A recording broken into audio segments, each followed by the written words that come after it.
Good বাইজ are always hard, we all know that. আর এই 2 দিনে এত আপন লেগে গেছে বাবুটাকে।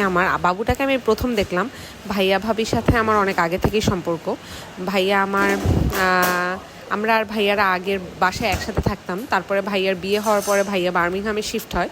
তো এই প্রথম ভাইয়ার বাসায় আমরা বেড়াতে গেছিলাম। আমার অনেক ভ্লগে আপনারা দেখছেন। আর আসার আগের দিন সকালে নাস্তায় ভাইয়ারা অনেক কিছু করছে। তো আমরা একদম সকাল সকাল বের হয়ে যাব বলতেছিলাম।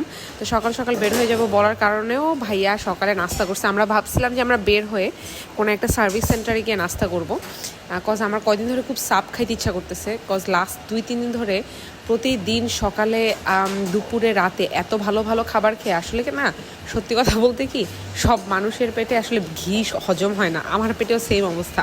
আমি ইদানিং খুব ভালো খাবার খাইলে আমার কাছে মনে হয় যে আচ্ছা ঠিক আছে, এখন মনে হয় একটু বাইরের খাবার খাওয়া দরকার। আর রাতে এখানে আসি, ভাইয়া আর ভাবি খেলাধুলা করতেছে।